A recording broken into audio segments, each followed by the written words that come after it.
ጤና ይስጥልን አድማጮች፣ ይህ አዋዜ ልዩ ላልሰማችሁ ነው። ከመረጃዎቹ ጋር አብርሃም መኳንንት ነኝ። በኢራን ላይ በተከፈተው ጦርነት የቆሰሉ የአሜሪካ ወታደሮች ቁጥር ወደ 200 መጠጋቱ ተሰማ።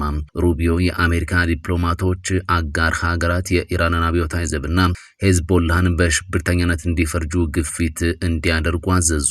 በመካከለኛው ምስራቅ በተቀሰቀሰው ጦርነት የሟቾች ቁጥር ከ2000 በላይ መድረሱ ተሰምቷል። ሁሉንም ጉዳዮች በዝርዝር እናስደምጣችኋለን። አብራችሁን ቆዩ።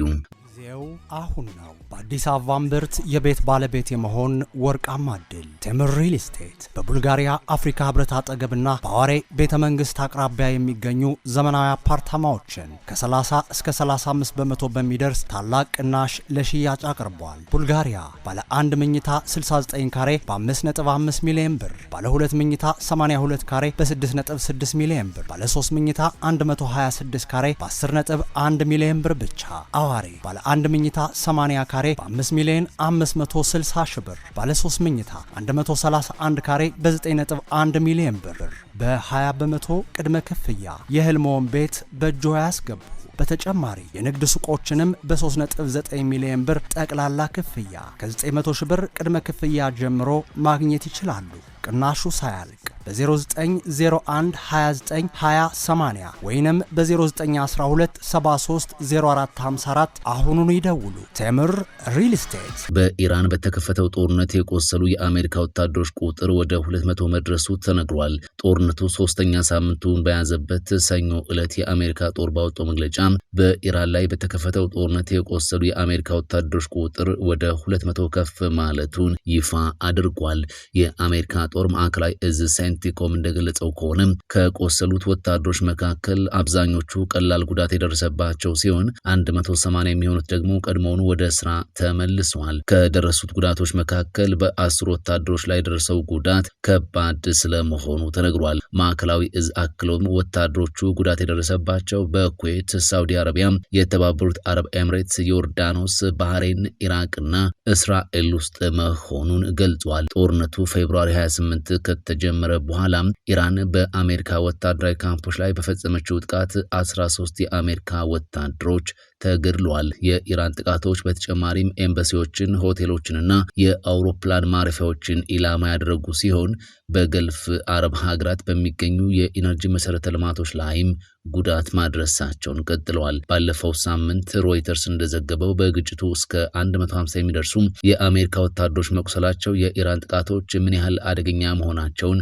ያሳያል ብለው ነበር። በሌላ በኩል ዩናይትድ ስቴትስ በኢራን ውስጥ ከ7000 በላይ ኢላማዎች ላይ ጥቃት መፈጸሟም ተነግሯል። አንድ ስማቸው እንዳይጠቀስ የፈለጉ የአሜሪካ ባለስልጣን ሰኞ ዕለት እንደተናገሩት በጦርነቱ እስካሁን 12 ያህል MQ-9 ድሮኖች ወድመዋል። ጀነራል አቶሚክስ የተባለው ድርጅት ያመረተው MQ-9 ሰው አልባ አውሮፕላን በ50,000 ጫማ ከፍታ ላይ ከ27 ሰዓታት በላይ በመቆየት ዘመናዊ ካሜራዎችን፣ ሴንሰሮችንና ራዳሮችን በመጠቀም መረጃ የመሰብሰብ አቅም እንዳለው ይነገራል። ከ16 ዓመታት በፊት በአሜሪካ አየር ኃይል ውስጥ አገልግሎት መስጠት የጀመረው ሪፐር ድሮን ከመሬት ወደ አየር የሚተኮሱ ሚሳኤሎችን ጨምሮ የተለያዩ የጦር መሳሪያዎችን መሸከምም ይችላል የተባለው።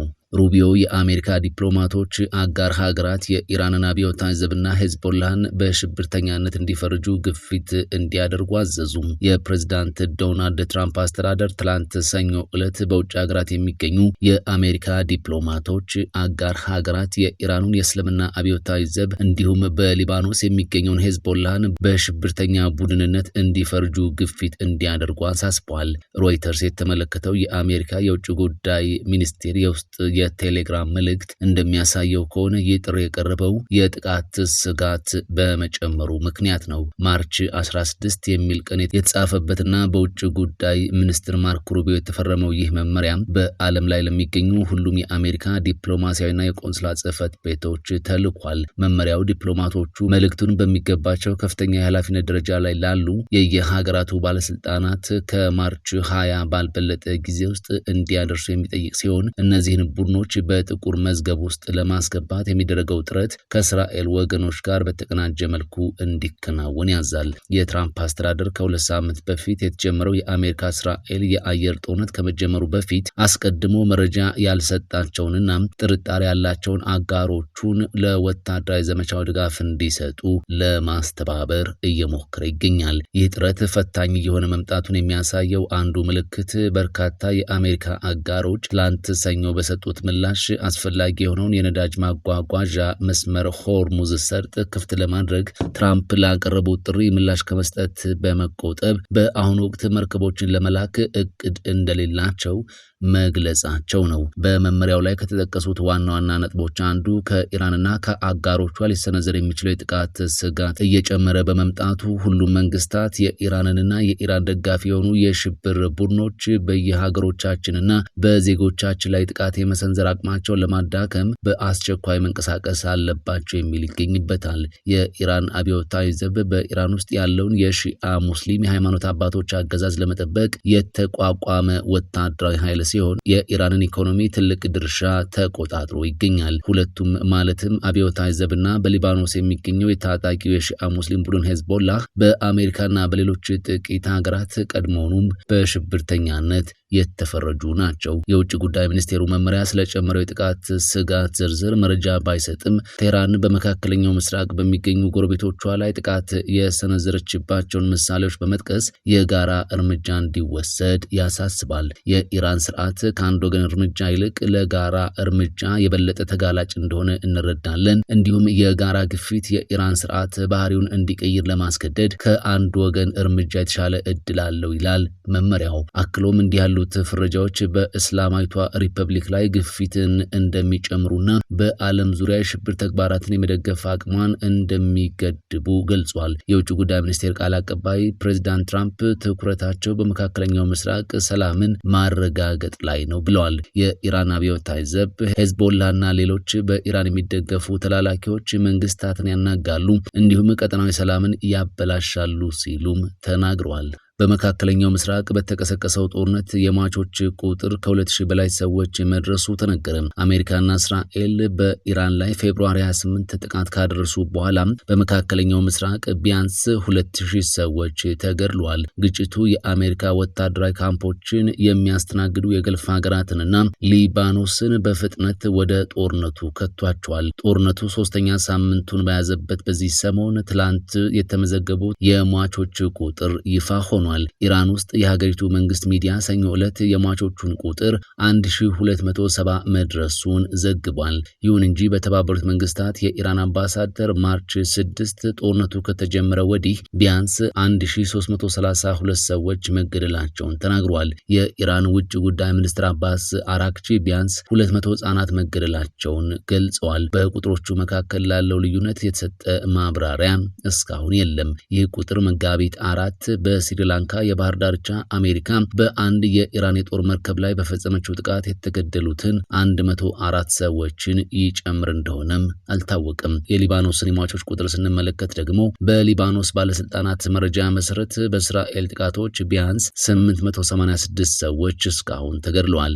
የዓለም ጤና ድርጅት ከሟቾቹ ውስጥ 98ቱ ህጻናት መሆናቸውንም ይፋ አድርጓል። ኢራቅን ስንመለከት ቢያንስ 30 ሰዎች መገደላቸውን የሀገሪቱ የጤና ባለስልጣናት ይፋ አድርገዋል። አብዛኞቹ የሺአ ታጣቂ ቡድኖች አባላት ናቸውም ተብሏል። ወደ እስራኤል ስንመለስ ደግሞ 12 ሰዎች እስካሁን በ17ቱ ቀናት የጦርነት ጊዜ ተገድለዋል። ከነዚህም ውስጥ 9ኙ መጋቢት 1 ቀን ኢየሩሳሌም አቅራቢያ በሚገኘው ቤት ሽመሽ ላይ ኢራን በሰነዘረችው የሚሳኤል ጥቃት የተገደሉ ናቸው። የእስራኤል ጦር ደግሞ 2 ወታደሮቹ በደቡብ ሊባኖስ መገደላቸውን ከዚህ ቀደም ይፋ ማድረጉ ይታወሳል። ዩናይትድ ስቴትስን ስናነሳ 13 ወታደራዊ አባላት ተገድለውባታል ተብሏል። 6ቱ በኢራቅ ላይ የአየር ላይ ነዳጅ የሚሞላ አውሮፕላን ተከስክሶ ሲሞቱ 7ቱ ደግሞ በኢራን ላይ በሚካሄደው ዘመቻ ወቅት በተደረገ ውጊያ መገደላቸውን መረጃዎች አመላክተዋል። የተባበሩት አረብ ኤምሬትስን ስንመለከት ደግሞ በኢራን ጥቃቶች 2 ወታደሮችን ጨምሮ 7 ሰዎች ተገድለውባታል። ኩዌትን ስንመለከት 2 የሀገር ውስጥ ሚኒስቴር መኮንኖችና 2 ወታደሮችን ጨምሮ የ6 ሰዎች ሞት መመዝገቡን ባለስልጣናት ይፋ አድርገዋል። ወደ ሶሪያ ስናቀና የካቲት 21 በደቡባዊ ሶሪያ ስዌዳ ከተማ የኢራን ሚሳኤል አንድ ህንፃ ላይ አርፎ 4 ሰዎች መገደላቸውን ሳና የተባለው የዜና ወኪል ዘግቧል። ኦማንን ስንመለከት በአሜሪካና በኢራን መካከል የሽምግልና ድርድር የምታስተናግደው ኦማን በሶሃር ግዛት በሚገኝ የኢንዱስትሪ ቀጠና ላይ በተሰነዘረ የድሮን ጥቃት 2 ሰዎች ተገድለዋል። ይህም በሀገሪቱ ውስጥ የተመዘገበ የመጀመሪያው የሞት አደጋ ነው ተብሏል። ወደ ሳውዲ አረቢያ ስናልፍ በዋና ከተማዋ ሪያድ አቅራቢያ በምትገኘው አልካርጅ ከተማ በመኖሪያ መንደር ላይ በወደቀ ተተኳሽ ምክንያት 2 ሰዎች ተገድለዋል። ባህሬን በዋና ከተማ ማናማ በመኖሪያ ህንፃ ላይ በደረሰ ጥቃት 2 ሰዎች መገደላቸውን የሀገር ውስጥ ሚኒስቴር መረጃ ያመለክታል። ፈረንሳይ በሰሜን ኢራቅ በጸረ ሽብርተኝነት ስልጠና ላይ የነበረ አንድ የፈረንሳይ ወታደር በድሮን ጥቃት ሲገደል 6 የሚሆኑት ደግሞ ቆስለዋል ነው የተባለው። ጊዜው አሁን ነው። በአዲስ አበባ እምብርት የቤት ባለቤት የመሆን ወርቃማ እድል። ቴምር ሪል ስቴት በቡልጋሪያ አፍሪካ ህብረት አጠገብና በአዋሬ ቤተ መንግስት አቅራቢያ የሚገኙ ዘመናዊ አፓርታማዎችን ከ30 እስከ 35 በመቶ በሚደርስ ታላቅ ቅናሽ ለሽያጭ አቅርቧል። ቡልጋሪያ ባለ 1 መኝታ 69 ካሬ በ5.5 ሚሊዮን ብር፣ ባለ 2 መኝታ 82 ካሬ በ6.6 ሚሊዮን ብር፣ ባለ 3 መኝታ 126 ካሬ በ10.1 ሚሊዮን ብር ብቻ። አዋሬ ባለ 1 መኝታ 80 ካሬ በ5 ሚሊዮን 560 ሺህ ብር፣ ባለ 3 መኝታ 131 ካሬ በ9.1 ሚሊዮን ብር በ20 በመቶ ቅድመ ክፍያ የህልሞን ቤት በእጆ ያስገቡ። በተጨማሪ የንግድ ሱቆችንም በ3.9 ሚሊዮን ብር ጠቅላላ ክፍያ ከ900 ሺህ ብር ቅድመ ክፍያ ጀምሮ ማግኘት ይችላሉ። ቅናሹ ሳያልቅ በ0901 29 20 80 ወይንም በ0912 73 0454 አሁኑኑ ይደውሉ። ቴምር ሪል ስቴት። ፈጣን ያልተሰሙ መረጃዎችንና ትኩስ የኪነ ጥበብ ዜናዎችን ለማግኘት የቁም ነገር ሚዲያ የዩቲዩብ ቻናልን በመቀላቀል ቤተሰብ የሆኑ ቻናላችንን ሰብስክራይብ ያድርጉ። በቲክቶክም አለን። ቁም ነገር ሚዲያ ኦፊሻል ብለው ይከተሉን። እናመሰግናለን። ቁም ነገር ሚዲያ፣ ለቁም ነገር እንሰራለን።